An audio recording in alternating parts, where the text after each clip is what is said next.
Good morning everyone. कैसे हैं आप लोग? वेट एक मिनट, थोड़ा सा सेट कर लेते हैं ना, स्टार्ट करें। तो आई होप कि आप लोगों ने वीडियो लेक्चर वगैरह देखकर जो नए स्टूडेंट जुड़े हैं उन्होंने, और जो हमारे कंटिन्यू चल रहे हैं उन्होंने अपना बेसिक वगैरह उतना तो कवर कर लिया होगा। ट्रिग्नोमेट्री है ना, ट्रिग्नोमेट्री, ठीक है। तो हम स्टार्ट करेंगे। एक 2 मिनट टाइम चाहिए, मैं रिकॉर्डिंग ऑन कर देता हूँ ना, बस।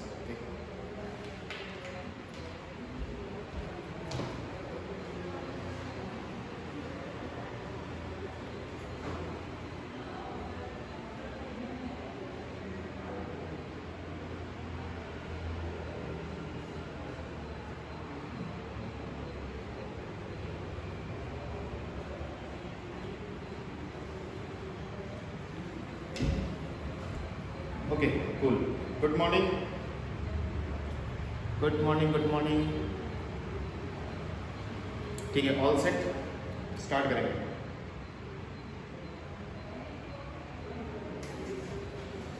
तो भाई बेसिक्स में हमने हायर एंगल्स सीख लिए हैं, कैसे हायर एंगल्स को फाइंड करते हैं, है ना। तो उसमें किसी को दिक्कत है क्या? अभी बोले वीडियो लेक्चर भी दिया गया था रिकॉर्डेड, अगर कुछ दिक्कत रहे तो वहाँ से भी आप कवर कर सकते हो, ठीक है ना। Sine 90 minus theta, 90 plus theta, pi plus theta, pi minus theta वगैरह हमने हमारी चीज़ें हो गई थी। आज स्टार्ट करेंगे नया, मतलब कंपाउंड एंगल्स, ट्रिग्नोमेट्री के कंपाउंड एंगल्स। थोड़ा स्टूडेंट्स आ रहे हैं, 2 मिनट, ओके। तो कंपाउंड एंगल्स की बात करते हैं, लिख देता हूँ मैं, हेडिंग दे देते हैं, ठीक है। आवाज आ रही है ना सबको प्रॉपर? ऑडिबल है सभी को? Yes, okay, thank you Anjali. हम पढ़ेंगे आज कंपाउंड एंगल्स। मैंने आपको नोट्स भेजे हैं, उसमें भी आपने कंपाउंड एंगल्स देखे होंगे। कंपाउंड एंगल्स बेसिकली क्या है कि हमें कुछ ऐसे फॉर्मूले पढ़ने होते हैं ट्रिग्नोमेट्री में जिनका बहुत ही ज़्यादा महत्व है, इंपॉर्टेंस है ना। वो कौन से फॉर्मूले हैं, कैसे वो आते हैं? तो बेसिकली मैं आपको पहले 4 फॉर्मूले बताऊंगा, ठीक है, 4 फॉर्मूले, और उन्हीं से हम कम से कम आगे के 10-15 फॉर्मूले ड्राइव करेंगे और वो याद रखने हैं, हमारी मैथमेटिक्स में बहुत काम आएंगे, ठीक है। तो शुरू किया जाए, बोलो।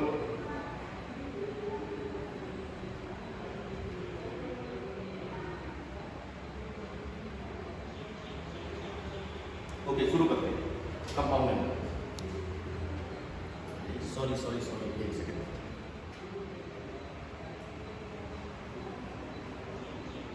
एक सेकेंड।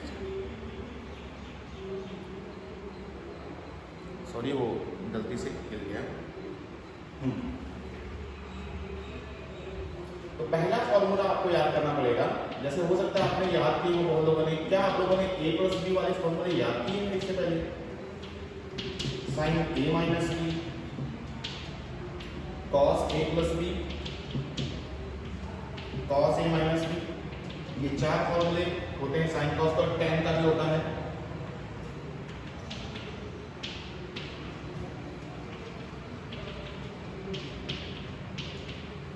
हाँ भाई,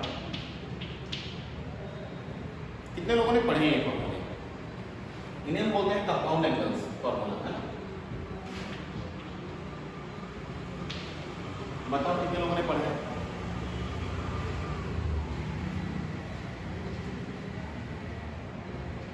ठीक है, इधर देखो। जैसे साइन ए प्लस बी हमें अब सीखना है, बेसिक हमारा ट्रिग्नोमेट्री तक तो हो गया है। साइन ए प्लस बी अगर उसको ओपन किया जाए तो हम कैसे ओपन करते हैं, ध्यान देना। मैं यहाँ पर आपको याद करवाने की कोशिश करूंगा कि आपको चीजें याद हो जाए, ठीक है, ठीक है। तो जैसे कैसे लिखते हैं, साइन कॉस, ध्यान देना, साइन कॉस, फिर जो साइन हो अंदर वो प्लस साइन, और फिर कॉस साइन, ऐसे लिखते हैं, कॉस साइन, ठीक है। कैसे लिखते हैं, साइन कॉस कॉस साइन, और जो साइन अंदर वो प्लस। अब ए बी, अब इसमें भर दो ए बी, याद हो गया, वेरी सिंपल। फिर से वैसे ही करेंगे हम, फिर से लिखेंगे साइन कॉस, जो साइन अंदर हो वो साइन, फिर कॉस साइन, ठीक है, और फिर ए बी, ये फॉर्मूला हमारा रेडी हो जाता है। वॉइस लो आ रही है, राज एक सेकंड रुक जाओ, बाकी लोगों को भी कम सुनाई दे रहा है क्या? अभी ठीक है राज?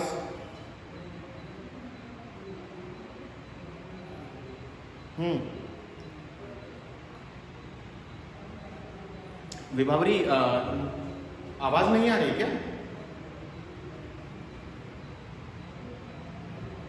क्लियरली ऑडिबल ना? ओके राज थोड़ा चेक कर लो, वापस रिज्वाइन कर लिया करो अगर कुछ दिक्कत हो जाए करे, है ना? Okay thank you. अब सिमिलरली हमें देखो मेन हमारा क्या उद्देश्य है, हमें याद करना है। देखो बुक्स में सब जगह लिखा होता है, हर चीज लिखी होती है नोट्स वगैरह में, लेकिन हमें दिमाग में सेट करने का होता है। अब कॉस के बारे में चलते हैं, है ना? साइन हो गया, साइन कॉस, कॉस साइन।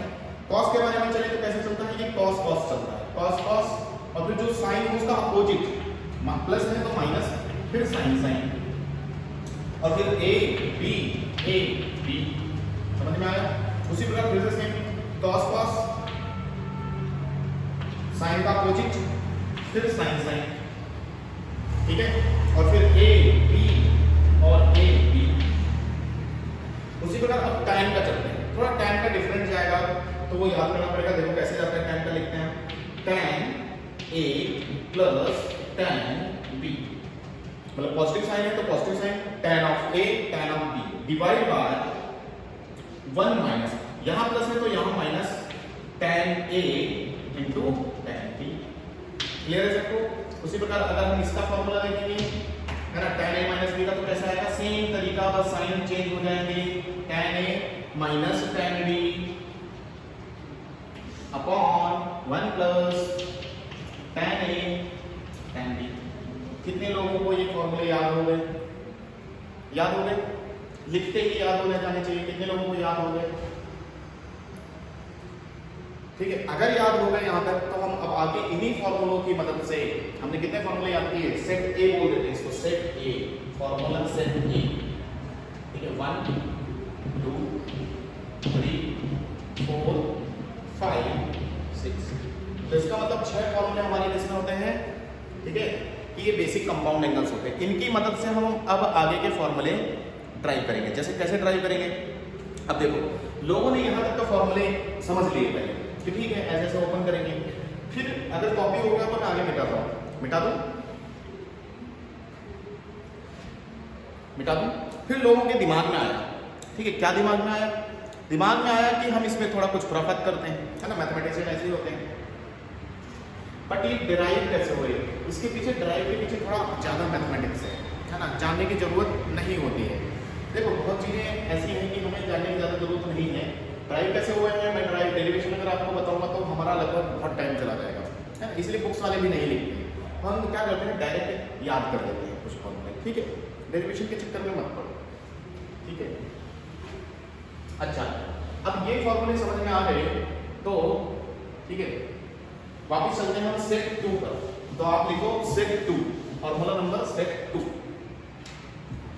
जो भी ज्वाइन हो रहे हैं कोई दिक्कत नहीं है, आपको रिकॉर्डेड में मिल जाएगा अगर आपको छूट गया है तो। सेट 2 पे आते हैं फॉर्मूले पर, तो वहां पर हम देखेंगे कि जैसे हमें फॉर्मूला याद है कि साइन, अब मैं ये सोचूंगा कि आपको दिमाग में ये फॉर्मूला याद है तो एक फॉर्मूला लिखो, साइन ए प्लस बी। आपने क्या पढ़ा? Sine cos plus cos sine, ठीक है, sine cos cos sine, A B, ठीक है। अब ये फॉर्मूला क्लियर होने के बाद लोगों ने क्या सोचा कि चलो एक काम करते हैं कि किसी दिन सोचो कि ये दोनों आदमी सेम हो जाएं, तो यहाँ पर दोनों डिफरेंट हैं, ए अलग एंगल है, ये एंगल है, ए अलग एंगल है, बी अलग एंगल है। तो उन्होंने सोचा कि ये दोनों अगर सेम हो गए तो क्या होगा? तो हम एक काम करते हैं, हमने भी सोचा कि if A is equal to B, same का मतलब बराबर, और उसको नाम दे दिया हमने थीटा। क्या नाम दे दिया? थीटा। हमने कहा कि ए और बी बराबर है और ये आज थीटा के बराबर है। तो आप खुद ही सोच के बताओ कि अगर इसमें मैं चीजें रख दूं तो ये क्या बनेगा? तो ये बन जाएगा sine theta plus theta, sign theta cos theta plus cos theta sine theta, यही बनेगा नहीं? हाँ यार, सर प्लीज़ म्यूट एवरीवन, भाई म्यूट कर देते हैं सबको, ओके म्यूट ऑल, डन। तो किसी को कोई दिक्कत नहीं है यहाँ तक, ठीक है, ओके। तो समझ में आता है, यहाँ से एक आपकी जिंदगी में एक नया फॉर्मूला खुल गया। क्या फॉर्मूला क्या खुल गया, ध्यान से देखना। फॉर्मूला इज की साइन, ये हो जाएगा थीटा प्लस थीटा कितना 2 थीटा। तो formula is sine 2 theta is equal to sine theta cos theta और साइन थीटा कॉस थीटा, दोनों सेम सेम है तो जुड़ जाएंगे। तो ये हो जाएगा 2 टाइम्स साइन थीटा, यानी कि हमारी जिंदगी में सबसे बेहतरीन फॉर्मूला एक और ऐड हुआ कि sine 2 theta is equal to होता है 2 साइन थीटा कॉस थीटा। ये बिल्कुल हम याद रखेंगे। जितनी चीजें मैं डिब्बे में बंद करता हूँ हमेशा याद रखनी रहेंगी, आपको याद कर लेना। डिब्बे में बंद करने वाली चीजें मेरे लिए सबसे इंपॉर्टेंट होती हैं। तो साइन थीटा 2 थीटा हो गया। अच्छा, ये पहली चीज हो गई, इस फॉर्मूले से आप आ गए। सिमिलरली अगर मैं बोलूँ कि दूसरा काम करते हैं, फिर हमने पढ़ा था कॉस का फॉर्मूला। देखो अब यहाँ पर किसी के दिमाग में आएगा सर साइन ए माइनस बी वाले से नहीं कर सकते, तो मैं बोलूँगा अरे आप देखो ना थीटा माइनस थीटा करोगे तो 0 हो जाएगा, तो कुछ मिलेगा नहीं, तो इसीलिए हम प्लस वालों से ही निकालते हैं। तो cos a प्लस बी क्या होगा था cos cos और sine opposite minus sine sine, समझ में आया। तो भाई ये a ये b ये a ये b। अब इसमें भी वही काम किया गया हमारे लिए कि if a is equal to b is equal to theta, कि अगर a और b सेम है और थीटा के बराबर है तो हमें क्या प्राप्त होगा वो हम देखते हैं। तो भाई हमें मिलने वाला है a और b की जगह हमने थीटा थीटा रखा, तो थीटा प्लस थीटा। आपको फॉर्मूले के डेरिवेशन याद रखने हैं कैसे आया। तो cos थीटा है ना, ये हो गया cos theta minus sin theta sin theta. तो बेसिकली आप फॉर्मूला लिख देता हूं, ये हो गया cos 2 theta is equal to cos square theta minus sin square theta. ठीक है, बेसिक फॉर्मूला ये फॉर्मूला नंबर 2 सबको समझ में आ रहा है यहाँ तक, है ना। अब फिर किसी ने एक और दिमाग लगाया कि सर इस फॉर्मूले की वजह से हम और कुछ फॉर्मूले ड्राइव कर सकते हैं। मैंने बोला क्या, उसने बोला कि सर इसमें हम cos स्क्वायर थीटा को अगर 1 माइनस साइन स्क्वायर थीटा रख दें, ठीक है, तो क्या हमारे लिए नया फॉर्मूला आएगा क्या। मैंने बोला बिल्कुल आ सकता है। तो cos स्क्वायर थीटा की जगह आप ये चीज फील करो 1 माइनस साइन स्क्वायर थीटा, अगर यहाँ पर 1 माइनस साइन स्क्वायर थीटा है तो क्या हो जाएगा minus sine square theta minus sine square theta, क्या लिखेंगे cos 2 theta is equal to 1 minus 2 sine square theta. बोलो क्लियर क्या, क्लियर। ये फॉर्मूला नंबर इसी का 2। अब किसी ने फिर बोला सर इसी प्रकार हम साइन स्क्वायर थीटा को भी रिप्लेस कर सकते थे 1 माइनस cos स्क्वायर थीटा किसी में, है ना। तो इसमें अगर रिप्लेस करते तो क्या फॉर्मूला बनता, तो बनता cos 2 theta is equal to, अब यहां पर रख रहे हैं मन में रखेंगे, मन में, या मैं दिखा देता हूं। अगर आपने इसकी जगह ये रखा तो ये बनेगा cos square theta minus 1 minus cos square theta, ये बनेगा ना। अब देखो ये cos स्क्वायर थीटा, ये माइनस अंदर जाएगा तो minus 1 minus minus plus cos square theta plus cos square theta plus cos square theta कितना हो गया 2 cos स्क्वायर थीटा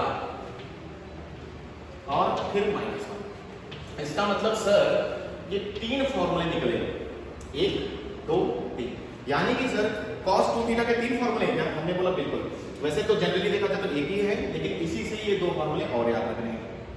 मैंने बोला ठीक है। फिर एक दिन किसी ने फिर सोचा कि सर अगर हम 2 साइन स्क्वायर थीटा इधर ले लें तो ये किसके बराबर हो जाएगा, ये हो जाएगा 1 माइनस cos 2 थीटा के बराबर, मतलब इसको इधर ले गए इसको इधर लाए।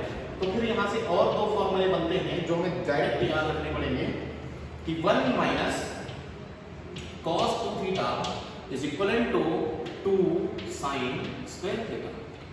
और सिमिलरली इधर भी ये इधर ले गए, ये इधर ही रहा 1 plus cos 2 theta is equal to 2 cos square theta. बोलो हाँ या ना। तो कहने वाली बात यह है कि ये जितने डिब्बे में बंद कर रहा हूँ ये चीजें आपको डायरेक्ट मुजबानी याद होनी चाहिए। मुजबानी का मतलब होता है जैसे ही मैं बोलूँ 1 माइनस cos 2 थीटा आप बोलना चाहिए 2 साइन स्क्वायर थीटा, जैसे ही मैं बोलूँ 1 प्लस cos 2 थीटा आप बोलना चाहिए 2 cos स्क्वायर थीटा, जैसे मैं बोलूँ cos 2 थीटा का फॉर्मूला बोलो तो cos square theta minus sine square theta 1 minus 2 sine square theta 1 2 cos square theta minus, ऐसे याद हो जाना चाहिए। बोलो क्लियर है यहाँ तक सबको बातें क्लियर है क्या। जितने डिब्बों में बंद कर रहा हूँ ये फॉर्मूले हमें याद रखने पड़ेंगे, ये हमारे मैथमेटिक्स में आगे तक काम आएंगे। हो सकता है थोड़ा सा आपको लगे कि हायर हो रहा है, लेकिन इससे कुछ हायर नहीं है, ये हमें सीखना ही पड़ेगा। बोलो सही बोल रहा हूँ कि नहीं? अरे बोल दो, हाँ ना जवाब बोल दिया करो। आगे चलते हैं, ठीक है। बात नंबर 3, थर्ड में अब हम tan पर देख लेते हैं। हमने sin पर देख लिया, cos पर देख लिया, अब tan पर देख लेते हैं। tan का फॉर्मूला क्या था? तो tan का फॉर्मूला था a plus b, tan a plus b is equal to tan a plus tan b, यही तो पढ़ा था, upon 1 minus tan a tan। Check करो यही था क्या? अगर यही था तो फिर इसका मतलब हम आगे चल सकते हैं। रुको एक सेकंड देख लेता हूँ, आपको दिखाई दे रहा है वहां तक कि नहीं? ठीक है, दिखाई दे रहा है, विजिबल है, ठीक है, ओके, थैंक यू, गुड। तो कहानी में आगे बढ़ते हैं। तो इस पर भी हम यही काम करते हैं, हम एक काम करते हैं फिर इसमें भी कि बोलते हैं कि if a is equal to b is equal to theta, भाई दोनों को उठा के सेम रखा और थीटा के बराबर किया, तो आप बता दो, डायरेक्ट कोई बताएगा, देखिए कौन बताता है। तो सर ये हो जाएगा tan theta plus theta is 2 theta, मैंने बोला yes, is equal to sir tan theta और ये भी tan थीटा, तो कितना हो गया 2 tan थीटा हो गया। तो भाई यहां से फॉर्मूले निकल रहे हैं आपके लिए, 1 minus tan theta tan theta, तो 1 माइनस tan स्क्वायर थीटा। देखो ये अगर मैं इनको और नाम दे दूं तो ये फॉर्मूले जो है सेट 2 को आप नाम दे सकते हो डबल एंगल फॉर्मूलाज। सेट 2 हमने सेट ए किया, वो क्या था, कंपाउंड एंगल्स ना, इसको आप बोल सकते हो डबल, यहां पर लिखता हूं मैं डबल एंगल फॉर्मूलाज। ये डबल एंगल फॉर्मूला बोले जाते हैं। कौन से फॉर्मूले बोले जाते हैं? डबल एंगल, क्योंकि यहां पर आप ध्यान से देखो तो सारे डबल एंगल हैं। 2 थीटा, डबल मतलब 2 गुना, 2 theta 2 theta 2 theta 2 theta 2 theta 2 theta. तो फिर से एक बार रिवाइज कर लेते हैं फटाफट कि sin थीटा का फॉर्मूला क्या होता है? 2 sin theta cos theta, cos theta का फॉर्मूला क्या होता है? cos square theta minus sin square theta, या फिर 1 माइनस 2 sin स्क्वायर थीटा, या फिर cos square theta minus 1, sorry cos square theta 2 cos square theta minus 1। अच्छा, अगर मैं बोलूं 1 माइनस cos थीटा क्या होता है, तो आप बोलोगे 2 sin square theta, 1 plus cos theta क्या होता है, 2 cos square theta, tan 2 theta क्या होता है, 2 tan theta upon 1 minus tan square theta. तो देखो होमवर्क आप यही समझो कि अगर हम क्वेश्चन होमवर्क में नहीं लेते तो हमें ये फॉर्मूले एकदम मुज़मानी याद होने चाहिए। आगे बढ़े, यहाँ तक क्लियर है सबको? ठीक है, रिकॉर्डेड लेक्चर भी मिल जाएगा, उसमें आपको बेहतरीन तरीके से सिखाया गया है। हाँ भाई आगे चलें, मिटा दूं मैं, इधर से मिटा दूं। तो आपको सेट 2 में आपको समझ में आए कि cos 2 थीटा यानी कि डबल एंगल फॉर्मूलाज। अब डबल एंगल फॉर्मूला में भी हम कुछ खुराफात करते हैं, खुराफात बोले तो कुछ और अपना दिमाग लगाकर कुछ और चीजें ड्राइव करते हैं। जैसे क्या, आओ देखो, जैसे मैंने कल की थी वो बात, जैसे किसी के दिमाग में आया कि sir cos theta plus sin theta का किसी दिन अगर स्क्वायर खोला जाए तो ये क्या आएगा। तो सबको याद है कि a प्लस b का होल स्क्वायर क्या होता है, बचपन में पढ़ा जाता है, बचपन बहुत पुराना, a square plus b square plus 2ab, तो उस प्रकार से a square b square plus 2ab ऐसे लिखेंगे ना। तो कितने लोग बोलेंगे कि sir cos square theta plus sin square theta is 1, मैंने बोला yes 1 plus 2 sin theta cos theta, sir अभी पढ़ के आया, 2 sin थीटा cos थीटा क्या होता है, sin 2 थीटा होता है, इट इज sin, ठीक है। अच्छा ठीक है, फिर इसी प्रकार मैंने बोला चलो ठीक है ये एक हो गया, एक और करते हैं। इसी प्रकार अगर माइनस लगा दें बीच में तो मैंने बोला फिर ठीक है, समझते हैं, cos theta minus sin square theta, तो a माइनस b का होल स्क्वायर, तो cos square theta a square plus b square minus 2ab, यही होगा। तो फिर से वही काम कि ये दोनों मिलकर क्या हो जाएंगे 1, ये माइनस, और ये क्या हो गया, ये हो गया sin 2 थीटा। तो सर यहाँ से फिर इसका मतलब दो फॉर्मूले और हमारे लिए निकल के आए कि जैसे 1 माइनस cos 2 थीटा होता है, उसी प्रकार अगर हम बोले उल्टा बोलते हैं, उल्टा उसी प्रकार बोले कि 1 plus sin 2 theta is equal to क्या है, तो आप डायरेक्ट समझ जाओ कि cos theta plus sin theta का होल स्क्वायर होता है।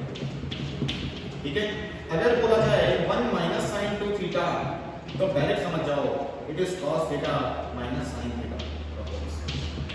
तो क्लियर? फॉर्मूला नंबर सेट 2 में भी और, तो सेट 2 में और फॉर्मूले हमने पढ़ाए। बात क्लियर? ठीक है, देखो ये चीजें डायरेक्ट बता रहा हूँ मैं, ठीक है, आपको नोट्स में भी बता दूंगा, मैं नोट्स दे दूंगा, उसमें भी लिखे रहेंगे तो आपको समझ में आ जाएगा। आगे चलना, नेक्स्ट मूव करें, नेक्स्ट नेक्स्ट नेक्स्ट। यहाँ तक किसी को कोई समस्या नहीं होनी चाहिए।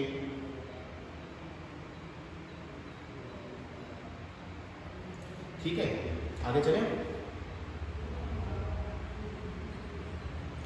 इन पर बेस्ड अगर कोई सोचे कि सर क्वेश्चन बताओ, इन पर बेस्ड तो क्वेश्चन कर लिया जाए या आगे बढ़ा जाए?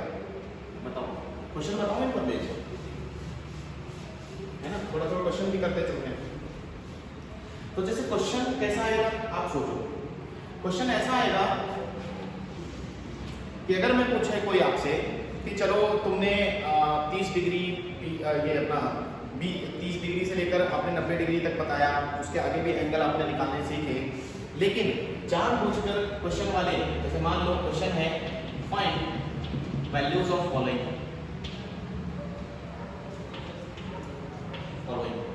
जैसे क्वेश्चन में वाले ने पूछा कि बताओ पहला साइन 15 डिग्री की वैल्यू क्या होगी। 15 डिग्री तो हम कभी पढ़ते नहीं, इसी प्रकार cos 15 भी पूछ सकता है और tan 15 भी पूछ सकता है। तो पहले हम 15 डिग्री की बात करते हैं। तो आप कौन मुझे बताएगा कि 15 डिग्री हम निकाल सकते हैं? कैसे निकाल सकते हैं, बस आप बता दें, मैं समझ जाऊंगा कि आप एकदम से मैथ्स में परफेक्ट हो। साइन 15 डिग्री अगर निकालना है तो क्या करना पड़ेगा? क्या करना है? Yes, 60 minus 45 good. हाँ, तो दो बातें हैं, 60 माइनस, हाँ साइन ए माइनस बी करना पड़ेगा, बहुत सही। तो इन्होंने जवाब दिया 60 माइनस 45 कर लो या 45 माइनस 30 भी कर सकते हो, जो कर लो कोई दिक्कत नहीं। तो it can be written as sine 60 minus 45। चलो उन्होंने बोला तो हम उसी तरह कर लेते हैं।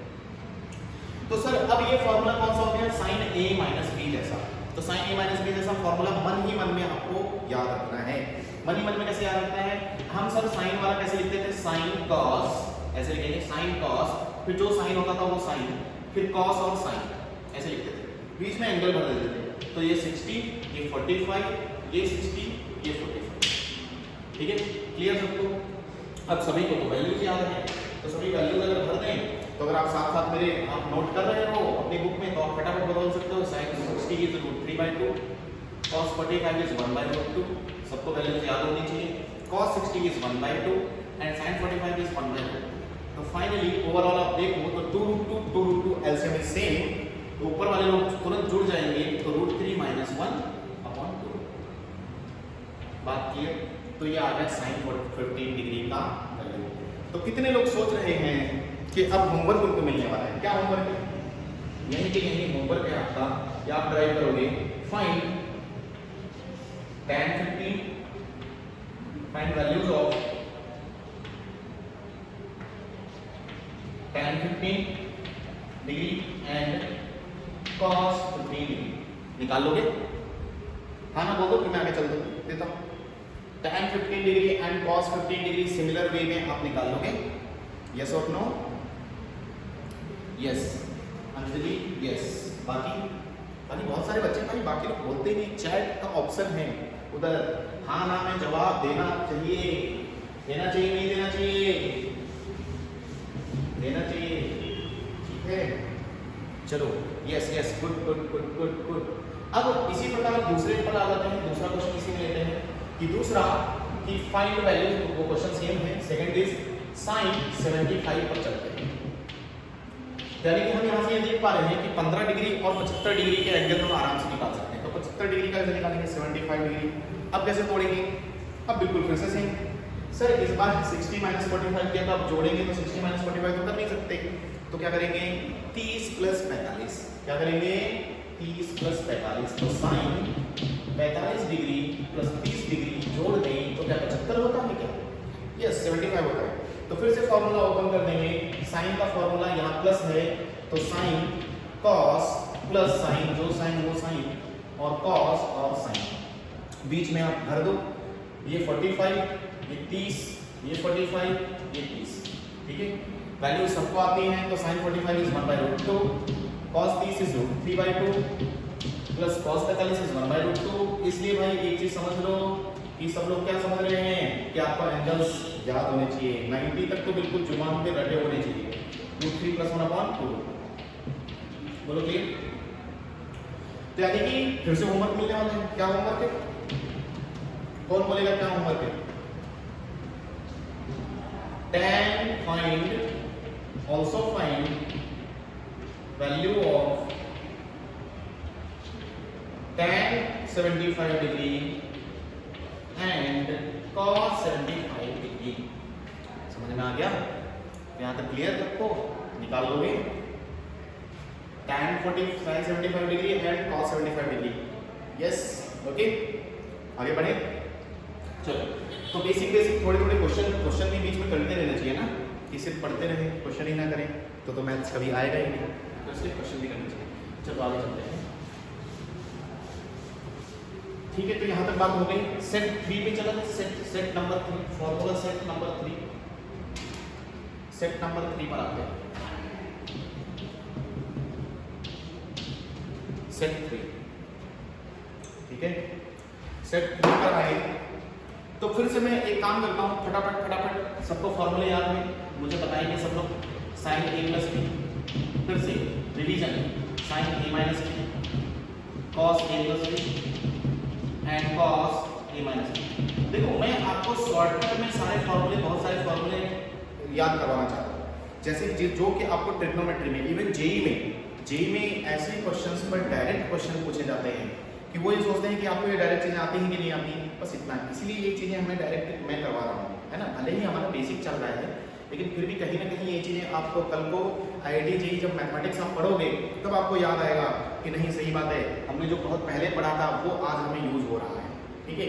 तो मेरा मोटिव ये है कि आपको वो बेसिक पढ़ाया जाए जिसकी जरूरत हमें आगे है, वो बेसिक ना पढ़ाया जाए जिसकी हमें जरूरत आगे है ही नहीं।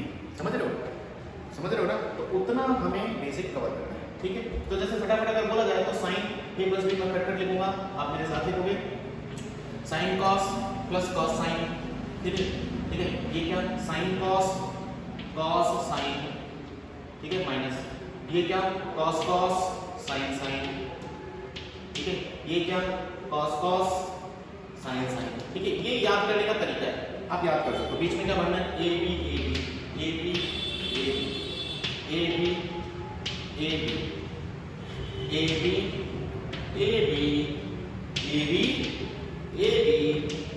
भर गया। अब बेसिकली ये मैंने दोबारा इसलिए लिखे कि आपको दिखा पाऊं कि हम कैसे ड्राइव करने वाले। तो सेट 3 में जो फॉर्मूले आएंगे वो बेसिकली, अब देखो बेसिक आज हम 4 फार्मूलों पर ही बात कर रहे हैं। इन 4 फार्मूलों से ही हम कम से कम, मैंने शुरुआत में बोला था 10-12 फार्मूले हम निकालेंगे टोटल। तो लोगों के दिमाग में क्या आया? ये 4 फार्मूले उन्होंने ड्राइव किए। पहला तो उनके दिमाग में आया जो हमने सेट 2 निकाला, क्या कि ए और बी भी सेम हो गए, तो जैसे कि हमने थीटा भी सेम लिया तो हमने डबल एंगल के फॉर्मूले आ गए वहां से, ठीक है। अब लोगों के दिमाग में आया कि एक काम करते हैं, इनको जोड़ घटा के देखते हैं कि हो सकता है इसको जोड़ने पर कुछ मिल जाए, इसको जोड़ने पर कुछ मिल जाए, इसको जोड़ने पर कुछ मिल जाए। तो आप सीधे देखो कि मुझे जोड़ने पर क्या क्या मिल सकता है। जैसे इक्वेशन 1 2 3 4, तो किसको जोड़ने से क्या कहानी बन जाएगी। अब देखो यहाँ से ऑब्जर्वेशन है कि अगर मैं इन दोनों को जोड़ दूं तो देखो sin a cos sin b, ये भी सेम। जैसे ही जोड़ा ये दोनों साफ हो गए कि नहीं। तो यानी फॉर्मूले में फिर क्या आएगा, यानी ये दोनों जब जुड़ेंगे तो फॉर्मूला बनेगा 2 sin, ये दोनों जुड़ जाएंगे। तो मैं डायरेक्ट लिखूं कि आपको समझ में आएगा क्या? बोलो। मैं अभी यहाँ से फॉर्मूला नंबर 1 लिख रहा हूँ कि sin a + b को जोड़ दिया हमने sin a - b के साथ, तो लेफ्ट साइड में क्या बनेगा? कौन बताएगा कि ये दोनों कट जाएंगे? कट गए। अगर जोड़ दिया तो सबका एडिशन आता है ना। अगर एडिशन आता है तो आप खुद बोलो sin a cos b + sin a cos b, दोनों सेम, तो 2 times sin a cos b बोल दूं, क्या ये उचित रहेगा? नो, यस, ये उचित रहेगा, ठीक है। तो फिर एक काम करते हैं सर, सब्ट्रैक्शन भी कर लेते हैं। अगर हमने एडिशन किया तो सब्ट्रैक्शन भी कर लेते हैं। तो पहले एडिशन वाले लिखने हैं, सब्ट्रैक्शन वाले लिखते हैं। चलो ठीक है, दूसरा फॉर्मूला। अब किसी ने फिर इसी तरह सोचा कि सर इन दोनों का ऐड किया, इन दोनों को भी ऐड करके देखो। तो यहाँ साइन रुक जाओ, साइन लिख लेते हैं। प्लस का क्या होता है इधर माइनस, यहाँ माइनस का क्या होता है प्लस। तो अगर इन दोनों को अब ऐड किया, अब क्या होगा, अब ये दोनों साफ हो जाएंगे, फिर से हो गए साफ। ये दोनों साफ होते हैं, इधर लिखेंगे हम cos a plus b plus cos a minus b, और ये दोनों देखो जुड़ जाएंगे, ये जुड़ेंगे तो क्या आएगा 2 cos a cos b, क्या आएगा 2 cos a cos b। Yes आया ना, बोल दो भाई, बोलो हाँ आया ना, आएगा ठीक है। अब थर्ड, ये तो हो गया एडिशन की बात, ये हमने फॉर्मूले कब निकाले, एडिशन पर, ऐड करने पर, यानी कि दोनों को ऐड किया तो ये फॉर्मूला आया। अब हम निकालेंगे सब्ट्रैक्शन पर, कि अब इन दोनों के ही सब्ट्रैक्शन की कहानी होगी। तो थर्ड और फोर्थ फॉर्मूले कब आएंगे, जब हमने ये ऐड किया, ये आएगा सब्ट्रैक्शन पर, उन दोनों को सब्ट्रैक्शन है ना। तो देखो फिर से, तो मैं मिटा देता हूँ, हमने काटे थे। तो ये कितने लोग जानते हैं कि सब्ट्रैक्शन जब भी हम करते हैं किसी दो इक्वेशन का, तो साइन चेंज होते हैं, नीचे वाले के साइन चेंज होते हैं, ये बात पता है सबको? अरे हाँ बोलो, नीचे वालों के साइन चेंज होंगे, मतलब अगर इन दोनों को, देखो मैं बार बार इसलिए लिख नहीं रहा हूँ, अगर मैंने इन दोनों को जोड़ा, ऊपर लो वाले दो लोगों, तो साइन कैसे चेंज होगा? सर यहाँ पर माइनस आएगा, प्लस है तो माइनस, प्लस है तो माइनस, माइनस है तो प्लस, ये साइन चेंज होते हैं, सबको पता है? अगर पता है तो इस बार अगर सब्ट्रैक्ट किया तो ये दोनों कटेंगे, ठीक है। तो यहाँ पर लिखा जाएगा sine a plus B minus sine a minus B is equal to, ये दोनों कट गए क्योंकि प्लस और माइनस, ये प्लस प्लस ऐड हो जाएंगे तो आएगा 2 cos a sin b। बात सही। इसी प्रकार इन दोनों को अगर ऐड किया जाए, इन दोनों को सब्ट्रैक्ट किया जाए, तो यहाँ माइनस, यहाँ माइनस, यहाँ माइनस, ठीक है। तो फाइनली क्या बचेगा, cos a plus B minus cos a minus b is equal to, ध्यान देते हैं इस बार अगर हमने सब्ट्रैक्ट किया है तो देखो ये दोनों कट जाएंगे और ये दोनों जुड़कर कितना आएगा, माइनस माइनस प्लस नहीं होता, माइनस ही रहेगा, जुड़ रहा है, मल्टीप्लाई नहीं होगा, तो माइनस 2 टाइम्स साइन ए साइन बी। अब देखते हैं, तो ये 4 नए फॉर्मूले हैं आपके सेट 3 में। कितने लोग समझे कि 4 नए फॉर्मूले आपकी जिंदगी में और ऐड हो गए, ठीक है। धीरे धीरे आप जैसे जैसे आगे बढ़ोगे, आपकी जिंदगी में फॉर्मूले ऐड होते रहेंगे और आपको उनको याद भी रखना है, ठीक है। अच्छा, अब एक चीज समझ में आ रही है, सर ये माइनस अच्छा नहीं लग रहा, ये तो समझ में आ रहा है, चलो याद करने की कोशिश करते हैं। याद कैसे करेंगे कि ऐसे याद करेंगे, साइन साइन जब जुड़ता है तो साइन कॉस आता है, कॉस है ना, साइन साइन जब घटता है, ये और ये दो साथ पकड़ना, साइन साइन जब घटता है तो कॉस साइन आता है ना, ए पहले बी बाद में, ए पहले बी बाद में, उल्टा करके नहीं लिखूंगा मैं। अब कॉस कॉस का देखते हैं, कॉस कॉस जब जुड़ता है तो कॉस कॉस आता है, कॉस कॉस जब घटता है तो साइन साइन आता है, ठीक है। और उनको इस तरह से समझते हैं, मैं बताता हूँ, याद हो जाएगा आपको, याद करवाना मेरी ड्यूटी है, मेरा पर्पज है आपको याद हो जाना चाहिए। अच्छा, इस फॉर्मूले को थोड़ा मॉडिफाई करता हूँ। मॉडिफाई क्यों?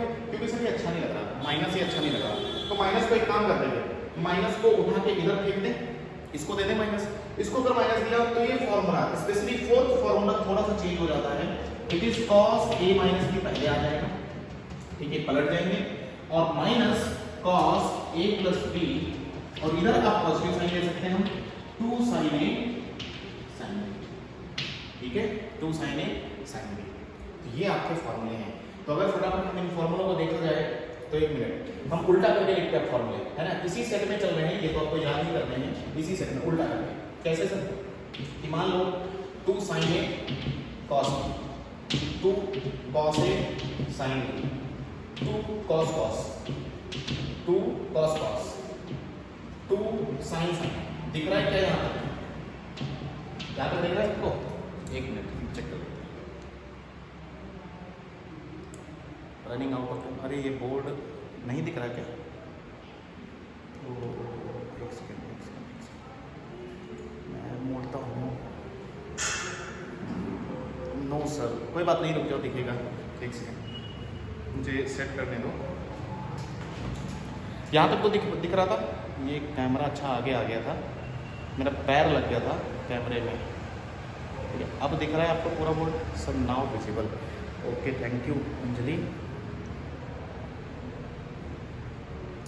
हाँ, अब इन फॉर्मूलों को हम उल्टा देखते हैं। देखो मैथ्स ऐसा सब्जेक्ट है ठीक है, कि जिसमें क्या है आपको एक तरफ से सीधे पढ़ना है, एक तरफ से उल्टा पढ़ना है। क्योंकि देखो नॉर्मली लोग क्या होते हैं, सीधा पढ़ते हैं। सीधा कैसे, कि sign square theta plus cos square theta is 1। लेकिन हम कैसे पढ़ते हैं कि किसी दिन हमारी जिंदगी में क्वेश्चन में 1 अगर मिल गया तो इस 1 की जगह हम उल्टा करके cos square theta plus sine square रख सकते हैं। नहीं समझे? जैसे अभी समझो, जैसे अभी पीछे ही हमने पढ़ा कि कल को तुम्हारे सामने कल को 1 प्लस साइन 2 थीटा आ गया, तो अब क्या करोगे? अब आप समझो, मैंने इसलिए आपको डायरेक्ट याद करवाया था, अभी उस पर आते हैं थोड़ा देर। 1 प्लस साइन 2 थीटा है ना, तो यहाँ पर अगर आप ऐसा डायरेक्ट सोचोगे तो आप कभी नहीं जा पाओगे। तो यहाँ पर जो है उल्टा किया गया है कि 1 की जगह क्या सोचा गया है, 1 की जगह सोचा गया है cos square theta plus sin square theta plus sin 2 theta की जगह 2 sin थीटा cos थीटा। आज ही फॉर्मूला, तो ये मेरा आपका परफेक्ट स्क्वायर बना, that is cos theta plus sin theta का होल स्क्वायर। तो ये कहानी है। तो हम डायरेक्ट फिलहाल याद रखते हैं 1 प्लस sin थीटा। मेरा मोटिव जो कहने का था कि हम फॉर्मूले हमें सीधे भी आने चाहिए और उल्टे भी आने चाहिए, कि जैसे भी हो सकता है क्वेश्चन वाला तोड़ मरोड़ के किस तरह से मैथ्स में रखता है, आप लोग जानते हो, इतना तो आपको पता चल ही गया होगा कि फॉर्मूला कभी क्वेश्चन वाला सीधा नहीं पूछता। तो ठीक है, उसी प्रकार हम उल्टा कर रहे हैं कि हमारे सामने ये चीज आए तो हमें ये लिखना है। ठीक है, जैसे मैंने याद करवाया, साइन साइन जुड़ेगा तो क्या आएगा, साइन कॉस आएगा, 2 टाइम्स रहता है साइन कॉस। साइन साइन घटेगा तो कॉस पहले आएगा, 2 कॉस साइन। कॉस कॉस जुड़ेगा तो कॉस कॉस आता है, साइन कॉस कॉस घटेगा तो साइन साइन आता है। ठीक है, ए बी लिखते हैं, ए बी सब। तो अब यहाँ पर वैसे ही बताओ, याद हो गए होगा तो ध्यान देना, तो अगर पहले साइन है बाद में कॉस है तो इसका मतलब साइन वाला रहा होगा और बीच में प्लस रहा होगा। बोलो ब्रैकेट। अब देखते हैं, इधर देखते हैं, अगर कॉस और साइन रहा हुआ है तो इसका मतलब साइन वाला ही रहा है, लेकिन बीच में साइन सबट्रैक्शन का है। ठीक है, बीच में साइन सबट्रैक्शन का होगा, क्योंकि कॉस पहले है तो माइनस, साइन पहले है तो प्लस, ऐसे याद करेंगे। अच्छा, कॉस कॉस है तो कॉस वाला रहा होगा, और कॉस कॉस में प्लस आता है और इधर भी कॉस रहा होगा। बात सही है कि नहीं, समझ पा रहे हो? अच्छा, साइन साइन रहा होगा तो साइन साइन में भी कॉस वाला ही रहा होगा, लेकिन साइन यहाँ पर माइनस का होगा और कॉस रहा होगा। ठीक है, अब भरते वक्त इनके बीच में आप समझ गए क्या भरने वाले हैं सर? यहाँ a प्लस बी, यहाँ a माइनस बी, यहाँ a प्लस बी, यहाँ a माइनस बी, यहाँ a प्लस बी, यहाँ a माइनस बी। लेकिन फोर्थ फॉर्मूले में थोड़ा सा चेंज है। इस बार a माइनस बी पहले होगा। कौन पहले होगा? a माइनस बी पहले, a प्लस बी का। तो ये भी आपके सेट 3 में ही आएंगे फॉर्मूले। याद हो गए यहाँ तक सबको? बोलो याद हुए? मेरा पर्पज है आपको फॉर्मूले याद करवाना, क्योंकि trigonometry is a tool. Sir बोलो, क्लास बच्चों को बोलो रिजॉइन करें, बच्चों को बोलो रिजॉइन करें। अभी किसका बायोलॉजी का मैम का है क्या? Rejoin with the same link.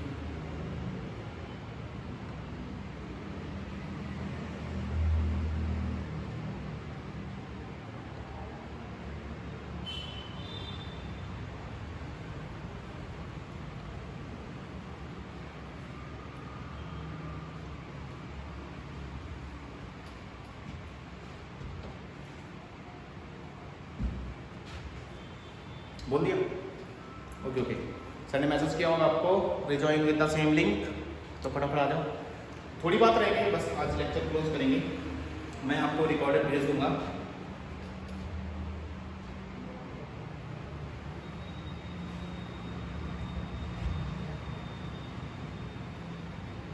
ठीक है, आ जाओ। ओके, तो आज हमने कंपाउंड एंगल से बात शुरू करके डबल एंगल के फॉर्मूले कर लिए, और इनका जोड़ के इनके जो रिजल्ट्स है वो फॉर्मूले कर लिए। डबल एंगल के फॉर्मूले वेरी इंपॉर्टेंट, बहुत ही ज्यादा इंपॉर्टेंट है। जैसे साइन 2 थीटा का क्या होता है, कॉस 2 थीटा का क्या होता है, tan 2 थीटा का क्या होता है, ये सब आपके सामने कभी ना कभी आएगा। आगे चलकर आपके सामने ये चीजें आएंगी। ठीक है, मेरा एक्सपीरियंस। अच्छा, ये फॉर्मूले भी आपके सामने आएंगे कि कल को आपको 2 sin cos t लिखना है तो आप साइन को जोड़ के लिखोगे, तो ये आपको याद रखना है। ठीक है, आगे चलें, आगे बढ़ते हैं। नेक्स्ट लगभग मंडे से, है ना, सुन रहे हैं सभी लोग, मंडे से क्या होगा कि आप लोगों को थोड़ा सा लेक्चर आवाज हम पढ़ाएंगे, क्योंकि बीच में ही कम हो जाता है, 40 मिनट में कुछ खास पढ़ाया नहीं जा पाता, तो आपको थोड़ा सा लेक्चर टाइमिंग बढ़ाया जाएगा ना। किसी को कोई दिक्कत तो नहीं इसमें? लेक्चर टाइमिंग बढ़ा दें। थोड़ा थोड़ा 15-15, 20-20 मिनट आना बोल दो, ठीक है। 15-15, 20-20 मिनट आपकी लेक्चर टाइमिंग थोड़ी बढ़ाएगी हर सब्जेक्ट की। दूसरी बात ये कि पीपी सर आज घर जाने वाले हैं, यूपी है ना, सॉरी बिहार। तो वो आएंगे, लगभग 10-12 दिन की छुट्टियाँ लेना चाहते हैं वो, लगभग 6-7 महीने से हो गए नहीं, तो वो जाएंगे। लेकिन आपका केमिस्ट्री असलम सर कंटिन्यू करेंगे, जिन सर से आपने पहले देखा था। तो बहुत बच्चे अगर अभी नए हैं तो उनको केमिस्ट्री अभी तब तक असलम सर पढ़ाएंगे, ठीक है, कोई दिक्कत नहीं। फिजिक्स गनी सर थोड़ा सा बीमार हैं, तो इसलिए वो घर से ले रहे हैं, तो कोई दिक्कत नहीं है, वो घर से लेंगे। अभी एक हमारे जो फिजिक्स के सर हैं, वो एक्चुअली उनके भी फादर जो है पिताजी, उनको भी बहुत सीरियस है, क्रिटिकल कंडीशन में, तो इसी वजह से वो भी थोड़ा सा घर गए हैं। तो प्रॉब्लम ये चल रही है कि टीचर्स लगभग आप समझिए, वैसे भी ये प्रॉब्लम्स हैं। टीचर्स जो है आपके लेक्चर्स रुकेंगे नहीं, आपके lectures physics, chemistry, mathematics and biology पूरा कंटिन्यू चलता रहेगा। दूसरे सर भी बायोलॉजी के हैं, तो लगभग यहाँ पर आप मान लीजिए 15 या 20 तारीख से, जैसे वैसे भी ऑफलाइन में आपको सारे टीचर्स ज्वाइन कर लेंगे यहाँ पर, मतलब हर सब्जेक्ट के लिए 2-2 टीचर्स, ठीक है। फिजिक्स के लिए 2 टीचर्स, केमिस्ट्री के लिए 2 टीचर्स एंड मैथमेटिक्स के लिए 2 मैं अकेला हूँ अभी, और बायोलॉजी के लिए 2 टीचर्स, तो कोई दिक्कत वाली बात नहीं। तो नीट और जेई बहुत अच्छी तरीके से किया जाएगा। अभी जैसे मैं अपना ही बताऊँ कि अभी जो बच्चे 12th में गए हैं, अभी उनका सिलेबस इतना कर हो गया है मैथ में कि उनका लगभग बहुत मैक्सिमम। अच्छा, कितने लोग जानते हैं, अगर जेई की बात की जाए, थोड़ा सा नीट वाले बच्चों को बुरा ना लगे, तो मैं थोड़ा सा जेई की बात यहीं पर रोक देते हैं, कोई दिक्कत नहीं है ना। मैं लेक्चर भेजूंगा, उसके अंदर और डिटेल में पढ़ाया गया है, तो ये सारी चीज़ें आप रिकॉर्डेड लेक्चर में भी दिख लेंगे, कोई दिक्कत नहीं। तो बहुत सारे बच्चों को जेई के बारे में जो बता दूँ मैं, IIT जो एग्ज़ाम होता है इसमें मैथ्स के बारे में थोड़ा सा 5-10 मिनट लूँगा मैं, 10-15 मिनट, कोई दिक्कत नहीं। देन उसके बाद थोड़ा सा ब्रेक लेकर आपका लेक्चर हम अनाउंस कर देंगे कि अगला लेक्चर आपका किसका है, ठीक है। अच्छा, थोड़ा अगर जेई के बच्चों की बात कर रहे हैं तो कितने लोग बस बेसिकली ये जानते हैं कि मैथमेटिक्स में जेई के लिए सिलेबस क्या है, ठीक है। अगर नहीं आपको पता है तो आप लोग डाउनलोड भी कर सकते हैं। सर मेंटल एबिलिटी भी होता है ना जेई में? हाँ, मेंटल एबिलिटी जैसे उसको बोलते हैं रीजनिंग टाइप का एक क्वेश्चन आता है, एक क्वेश्चन आता है, वो पढ़ाया जाएगा, ठीक है। नहीं पता है तो मैं बता देता हूँ सबसे मोटी बातें। इवन एक लेक्चर रिकॉर्डेड है, वो लेक्चर भी आपको भेज दूंगा मैं, तो आपको उसमें जेई का मैथमेटिक्स के बारे में पूरी इन्फॉर्मेशन मिल जाएगी। तो हम बेसिक बात करते हैं थोड़ा सा, और जैसे बेसिक बात की जाए तो सबसे पहले अलजेब्रा आता है, ठीक है। देन आता है कैलकुलस, ये नाम है, ये टॉपिक सब्जेक्ट के नाम, उसके टॉपिक के नाम नहीं है, ये इनके अंदर टॉपिक है, ठीक। कैलकुलस, देन आता है आपका कोऑर्डिनेट ज्योमेट्री, है ना। बेसिकली 5 टुकड़ों में पूरी मैथमेटिक्स को बांटा गया है, कोऑर्डिनेट ज्योमेट्री। उसके बाद आता है ट्रिग्नोमेट्री, जैसे कि अभी हम बेसिक कर रहे हैं ट्रिग्नोमेट्री, एंड देन आपका आता है 3D, 3 डायमेंशन एंड वेक्टर, ठीक है, 3 डायमेंशन एंड वेक्टर। तो बात की जाए, है ना, अलजेब्रा की, तो अलजेब्रा में बेसिकली जैसे मैं बताता हूँ कौन सा टॉपिक, ओरल बताऊंगा, इसमें लगभग 9 से 10 चैप्टर है। आप यहाँ पर देखेंगे कि कितने टॉपिक आपको पढ़ने पड़ेंगे, 9 से 10 टॉपिक आपको मिलेंगे, यानी कि चैप्टर। जैसे कि अलजेब्रा में कौन से आएंगे sir? Sequence series, quadratic equation, permutation combination, probability और कॉम्प्लेक्स नंबर, मैट्रिसेस, डिटर्मिनेंट, और इस तरह से लगभग 9 से 10 टॉपिक इसके अंदर आएंगे ऑल ओवर, है ना। वेटेज भी बताऊंगा कि कहाँ से कितने मार्क्स का आपको जेई कराना है। कैलकुलस के अंदर भी बात करेंगे तो 8 से 9 टॉपिक इसके अंदर आते हैं, ठीक है। इसके अंदर सर कौन से टॉपिक, जैसे अब आगे आप थोड़ा हायर मैथमेटिक्स पढ़ोगे जो हमने 10th में भी नहीं पढ़ा, जैसे डिफरेंशिएशन, लिमिट्स, कंटिन्यूटी, इंटीग्रेशन, है ना, इंटीग्रेशन वगैरह। धीरे धीरे आप ऐसे वाले साइन के क्वेश्चंस, d/dx, ऐसी चीज़ें आगे चलकर पढ़ोगे, घबराने की कोई जरूरत नहीं, बहुत ही आसान चीज़ें हैं, हम पढ़ाएंगे तो आपको कोई भी दिक्कत नहीं होगी। तो कैलकुलस 8 से 9 टॉपिक इसके अंदर हैं। कोऑर्डिनेट ज्योमेट्री की बात की जाए तो इसके अंदर 6 से 7 टॉपिक हैं, ठीक है, 6 से 7 टॉपिक। जैसे आपने स्ट्रेट लाइन पढ़ा है इसका basically, coordinate system, straight line, circle, है ना, पैराबोला, एलिप्स, हाइपरबोला, ऐसे करके ये नाम है टॉपिक्स के। इसके अंदर 6 से 7 टॉपिक आएंगे। अच्छा, ट्रिग्नोमेट्री की बात की जाए तो इसमें भी ट्रिग्नोमेट्री में भी 3 से 4 टॉपिक आएंगे,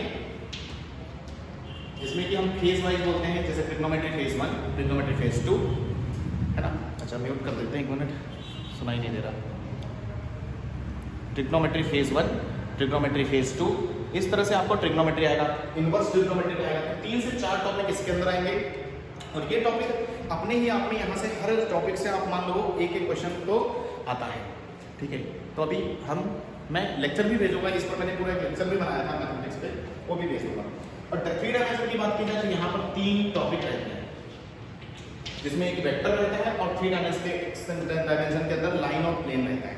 अब बात की जाए कि ओवरऑल अगर टॉपिक आप जोड़ो तो जोड़ लेते हैं, है ना, ऐड करके 9 है ना, 10 मान लो, 10 9 19 19 7 और 4 3 जोड़ के बताओ, देखिए कौन बताता है कितने टॉपिक हो गए आपको पढ़ने के लिए, कि पूरे 2 साल में आप 11th 12th में मिलाकर कितने टॉपिक पढ़ोगे, 33। अब 33 के अलावा भी बोल देता हूँ, इसके अलावा भी होता है, जैसे उन्होंने बोला रीजनिंग, एक रीजनिंग करके भी होता है, यहाँ से भी क्वेश्चन आता है। मतलब एक तो टॉपिक एक्स्ट्रा भी रहते हैं जहाँ से वो रैंडम क्वेश्चन बना देते हैं, तो वो भी क्वेश्चन आते हैं। तो कहने का मतलब ये है कि आप सिलेबस को अगर देख लें तो मैथमेटिक्स में 33 टॉपिक हैं, तो इसका मतलब ये है कि पूरे 2 साल में आपको ये चैप्टर पढ़ाए जाएंगे, ठीक है। तो इसीलिए हम अभी क्या है बेसिक पढ़ा रहे हैं आपको, तो इसलिए ज़्यादातर आप कोशिश ये करो कि कॉन्सेप्ट ऐप में जो फाउंडेशन में मैंने लेक्चर्स बनाए हैं मैथमेटिक्स के बेसिक्स, जैसे क्वाड्रेटिक इक्वेशन, सीक्वेंस सीरीज, वो सब भी आप घर पर देखो खाली टाइम में। लाइव लेक्चर्स के बाद वो लेक्चर्स भी जितने ज़्यादा आप देख लोगे उतना आपका बेसिक स्ट्रांग हो जाएगा। और अगर आपका बेसिक स्ट्रांग हो गया तो मैं गारंटी देता हूँ कि इनमें से कहीं पर भी आपको दिक्कत नहीं होगी, क्योंकि मैं अगर मैथमेटिक्स पढ़ाता हूँ तो देखो, अगर वेटेज की बात करो, ठीक है, अलजेब्रा वेरी इंपॉर्टेंट, यहाँ से पूरे 40 नंबर आते हैं, 40 मार्क्स का यहाँ से पूछा जाता है। टोटल पेपर ये तो पता ही 100 मार्क्स का होता है जेई का मैथ्स, 100 मार्क्स जेई मैथ, यानी 100 नंबर में से आपको 40 नंबर का सिर्फ इकलौता यही पूरा अलजेब्रा रहेगा कि यहाँ से आपको क्वेश्चंस आएंगे 40 नंबर के। कैलकुलस से 30 नंबर तक आता है, ठीक है, कैलकुलस से 25 नंबर तक आता है, यहाँ से भी 25, इन दोनों का रेट लगभग सेम है, 25 यहाँ से ज़्यादा आ जाता है वैसे तो कैलकुलस से, ये 20 मान लो 20, ठीक है, ये 25, और इन दोनों से यहाँ से ज़्यादा नहीं आता है, यहाँ से लगभग 10 मार्क्स और यहाँ से भी लगभग 10 मार्क्स। मतलब ओवरऑल मैंने आइडिया ये दिया है कि algebra is very important, then calculus is important, then coordinate geometry is important, then ये होगा। तो बेसिकली ये तीन ही की बात की जाए, अगर ये 3 भी कोई ढंग से पढ़ लेता है, समझ लेता है, प्रीवियस क्वेश्चन कर लेता है, बहुत सारे क्वेश्चन प्रैक्टिस कर लेता है, तो यहाँ से भी लगभग 80 नंबर 80 मार्क्स आपके यहाँ से ही कवर हो जाते हैं, ठीक है। और 100 में से 80 नंबर अगर आप ले आए मैथ्स में तो आप खुद सोचो कि आपका कितना बढ़िया रह जाएगा, ठीक है। और मैं वैसे ही पढ़ाऊंगा कि आपके ये तीनों पोर्शन इतने स्ट्रांग हो जाएंगे कि आपका एक भी क्वेश्चन नहीं छूटेगा, क्वेश्चन आया नहीं कि आंसर आपका खट से हो जाएगा, ठीक है। तो ऐसे बिल्कुल बस बने रहिए साथ में, अच्छी तरीके से बस पढ़ाई करते रहिए, आपको कहीं पर भी मैथ्स में दिक्कत नहीं आएगी। अभी जैसे हमारे 11 से 12 में जो बच्चे का उनका ही करता हूँ, हमारे यहाँ पर स्टूडेंट्स जो हमारे पास पढ़ रहे हैं मैथ्स में, उनका स्कोर, जैसे मैथ्स की बात करो तो मैथ्स में 100 में से 80 स्कोर करते हैं, 90 भी स्कोर करते हैं, 96 भी स्कोर करते हैं, मतलब एक दो ही क्वेश्चन गलत होते हैं। इतना उनको उस लेवल तक हमने प्रैक्टिस करवाया है प्रीवियस ईयर करके। ये चीज़ें आप लोगों के साथ भी की जाएंगी, स्टडी मटेरियल वगैरह, बुक्स वगैरह सब कुछ उसको मिलता ही है, तो प्रैक्टिस के लिए आपको सफिशिएंट अमाउंट में यहाँ से सब कुछ मिलेगा मटेरियल, ठीक है। अभी ऑफलाइन में आप आओगे तो आपको बहुत अच्छा समझ में आएगा कि क्या क्या चीज़ें हैं यहाँ पर, और भी, ठीक है। तो कोई भी दिक्कत वाली बात नहीं है, आप बस मैथ अच्छे से बने रहो। मैं वही बोला कि अभी आपके लिए बस इतना काम बोल रहा हूँ कि मैं आप फाउंडेशन बैच जो जिसने कॉन्सेप्ट ऐप डाउनलोड किया है, नहीं किया है, तो मुझे मैसेज करें, मेरा नंबर सबके पास होगा, तो उनको मैं कॉन्सेप्ट ऐप डाउनलोड करवा दूंगा, या आपके साथी लोग हैं, आपके फ्रेंड्स वगैरह हैं, उनको भी आप ऐप डाउनलोड करवा सकते हो, और फाउंडेशन बैच में हम उनको ऐड करके ठीक है, उनको बेसिक के लेक्चर कवर करा देंगे। और बेसिक एक बार अपना क्लियर हो गया हर सब्जेक्ट, क्योंकि देखो अगर आप वहाँ ऐप में जाएंगे मेरे फोल्डर में, तो वहाँ मैंने अलजेब्रा में बहुत सारे बेसिक्स बताए हैं, कैलकुलस का डिफरेंशिएशन का बेसिक्स बताया है मैंने, कोऑर्डिनेट सिस्टम में स्ट्रेट लाइन और इसका बेसिक्स बताया है, ट्रिग्नोमेट्रिक के बेसिक्स के लेक्चर हैं, 3 डायमेंशनल और वेक्टर का हमने अभी नहीं किया, ये आपको फिजिक्स में भी आता है, तो कोई दिक्कत नहीं। तो बात ये है कि ओवरऑल सब कुछ चीज़ें अच्छी हैं, बस आप अच्छी तरीके से थोड़ा सा पढ़ते रहिए, पेशेंस से काम रखिए, और जितना ज़्यादा आप वो लेक्चर्स देख सकते हो उतना ज़्यादा आप लेक्चर्स देखो। किसी भी फोल्डर में आप घुस जाओ, लेक्चर 1 से स्टार्ट करो, आपको वो चीज़ समझ में आएगी, ये गारंटी मेरी है, क्योंकि पढ़ाने का जो तरीका है बहुत बेसिक से है, बहुत बेसिक, आपको चीज़ें बहुत फंडामेंटल्स में सिखाई गई और ट्रिक्स वगैरह सब बताई है मैंने। जो बेसिक लेक्चर्स है उसमें बहुत सारे ट्रिक्स हैं, ठीक है, वो डायरेक्ट ट्रिक्स हम क्वेश्चंस में यूज़ करते हैं, है ना। हालांकि वो चैप्टर्स आपको लगता है वो बेसिक है, क्वाड्रेटिक आपने पढ़ा, सीक्वेंस सीरीज भी आपने पढ़ा, लेकिन वहाँ पर बहुत चीज़ें मैंने अलग लेवल पे लेके आऊँ, हाँ, अगर किसी को दिक्कत है, हालांकि वो चीज़ें हम वापस पढ़ेंगे, ऑफलाइन में पढ़ेंगे, इवन लाइव में पढ़ेंगे, लेकिन वो पहले से रिकॉर्डेड है। अगर वो आप प्री रिकॉर्डेड लेक्चर्स पहले से देख लेते हो तो आप मुझसे आगे समझ सकते हो, समझ रहे हो ना, वो मुझसे आगे चीज़ें समझ सकते हो। तो बस इतना ही कहना था, बाकी आप पढ़ते रहिए। अभी थोड़ा ब्रेक ले लीजिए, तो लगभग हम लेक्चर बताओ ब्रेक 15 मिनट का ले लीजिए क्योंकि कंटिन्यूस चल रहा था। देन आपका लेक्चर 11 बजे कंटिन्यू करते हैं, ठीक है। मैं अनाउंस भी कर देता हूँ ग्रुप पे, कंटिन्यू 11 बजे लेक्चर आपका लगभग कंटिन्यू हो जाएगा। आपको लिंक मिलेगा बायोलॉजी की मैम या फिजिक्स के सर आपका लेक्चर स्टार्ट, ठीक है। आपको अभी नोटिफिकेशन मिलेगा। तो thank you so much for joining mathematics, और पढ़ते रहिए, प्री रिकॉर्डेड लेक्चर्स वो भी देखिए, इसीलिए मैंने बोला, और अच्छी तरीके से अपना कवर कीजिए। Thank you.